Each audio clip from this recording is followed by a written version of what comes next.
Halo teman-teman semua, perkenalkan nama saya Muhammad Faisal Kain. Saya dari kampus 3 Unina Kupang. Di sini saya akan menjelaskan tentang bekerja dengan menggunakan Node.js. Dalam Node.js terdapat banyak modul dan kelas yang memiliki fungsi spesifik yang bisa disebut Node.js API atau kepanjangan dari Application Programming Interface atau pustaka standar Blueberry. Pada modul kali ini saya akan menjelaskan tentang materi-materi esensial yang perlu dipahami pada saat kita bekerja lingkungan Node. Dalam bab ini kita akan membahas tentang konsep dasar dalam Node.js dan penggunaan modul-modul maupun kelas-kelas penting yang telah disediakan di dalam Node.js. Kita mulai dari materi pokok yang pertama, konsep-konsep dasar yang Node.js. Sebelum melangkah lebih jauh ke pembahasan selanjutnya, pada bagian ini kita akan membahas sekilas tentang konsep-konsep dasar dalam Node.js agar Anda dapat memahami cara kerja dari aplikasi yang dibuat menggunakan Node.js. Yang pertama yaitu program event driven. Tulisannya dilihat pada layar. Dalam proses eksekusi kode Node.js menggunakan mekanisme event driven. Dalam mekanisme ini, suatu aksi akan dilakukan ketika kejadian atau event tertentu terjadi.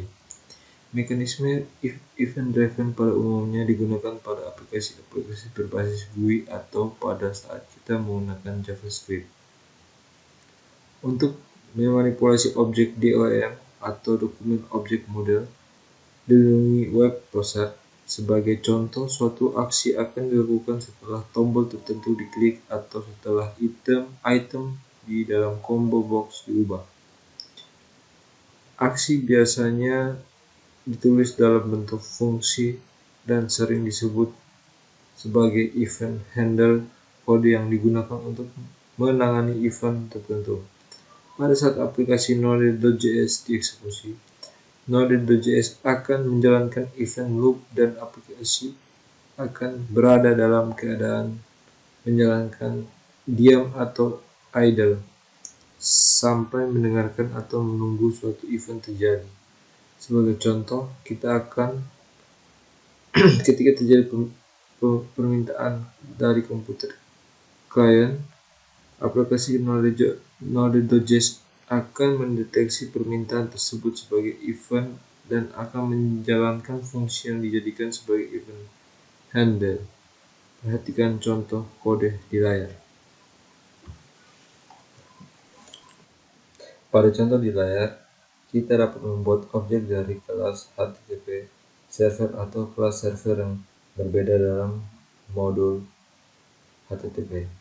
Dengan cara memanggil fungsi HTTP GET server, objek tersebut selanjutnya digunakan untuk mendengarkan permintaan yang dikirim melalui port 3000.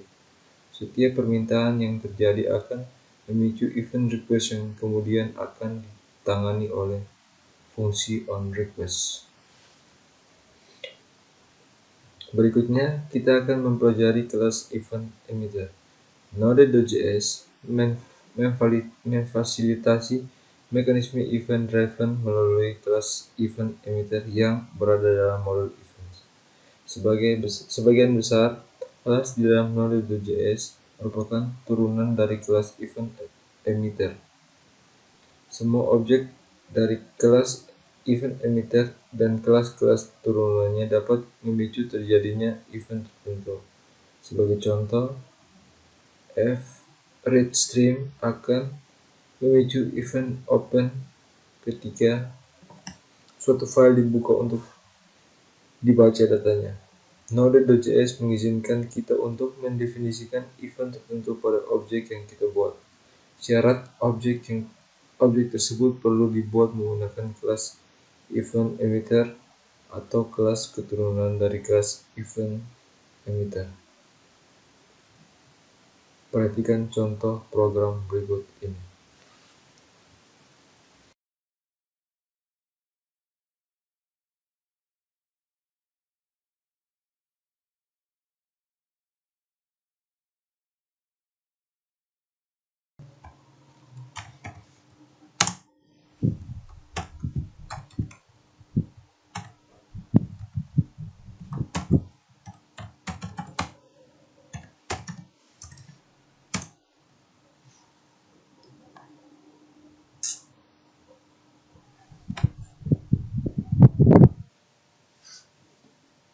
Pendefinisian event di dalam objek dari kelas event emitter dilakukan menggunakan metode on. Metode on adalah metode yang diwariskan dari kelas event emitter yang merupakan alias dari fungsi addListener. Dengan demikian, penggunaan metode on di atas dapat diganti menggunakan kode berikut. Oke, di sini kita akan mengganti on menjadi addListener.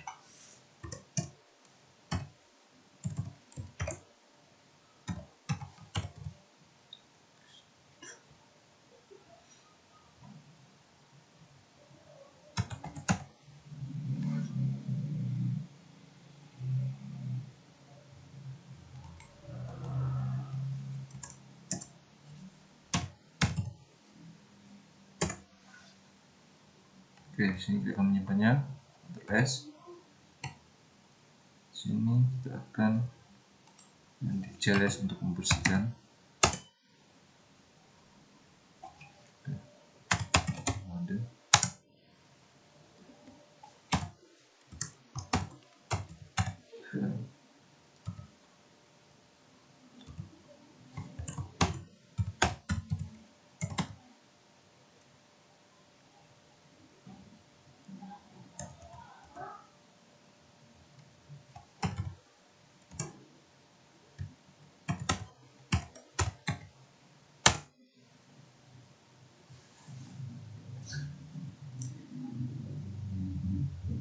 Untuk memicu terjadinya event tertentu, kita perlu menggunakan atau perlu memanggil metode emit dengan nama event sebagai nilai parameternya.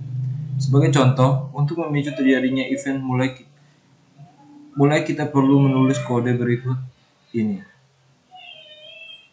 Jika Anda lebih memilih untuk membuat kelas baru turunan dari kelas event emitter, maka kode di atas dapat ditulis sebagai berikut.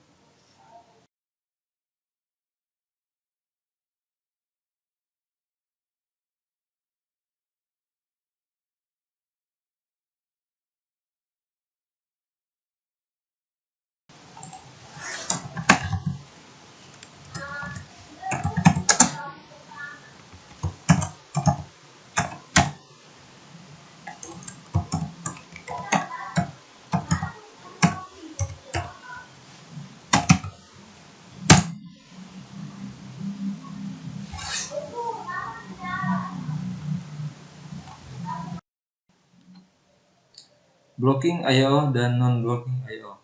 Terdapat dua metode yang dapat digunakan untuk melakukan operasi input atau output di dalam Node.js, yaitu blocking input output dan non-blocking input output.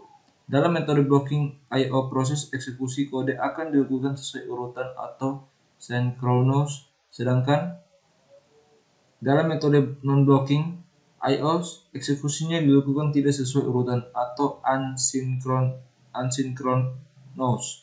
Untuk mengetahui perbedaan antara kedua metode tersebut, perhatikan terlebih dahulu kode yang ditulis menggunakan metode blocking I/O berikut ini.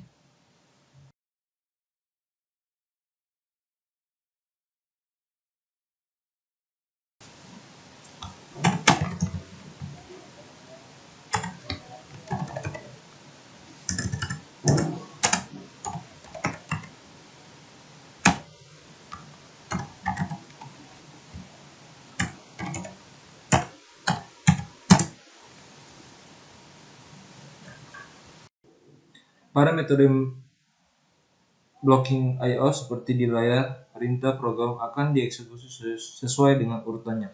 Artinya perintah kedua akan dieksekusi setelah selesai dikerjakan. Demikian juga dengan perintah ketiga yang akan dikerjakan setelah perintah kedua selesai. Selanjutnya, perhatikan kode berikut yang menggunakan metode non-blocking I/O.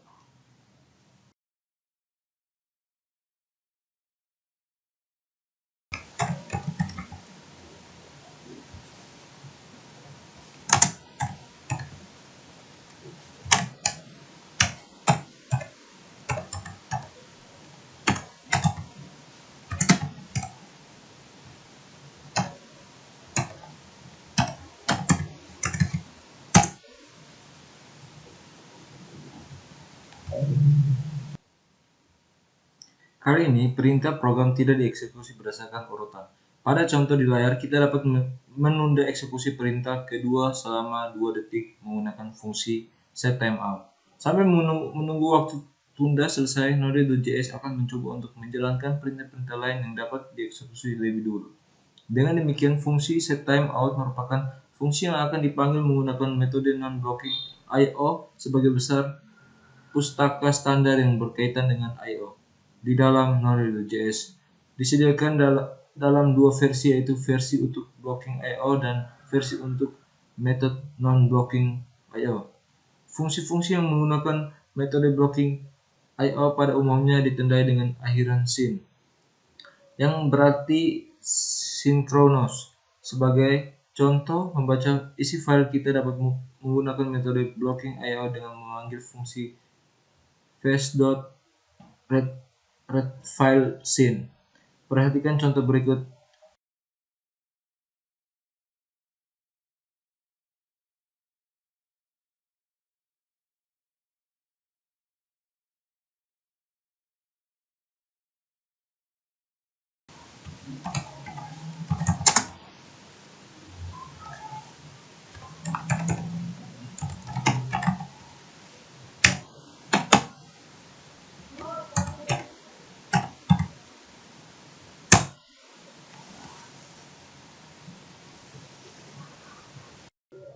Berikutnya, kita akan mempelajari tentang fungsi callback.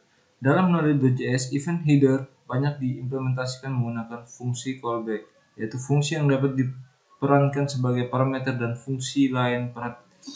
Perhatikan kembali program kode berikut di layar.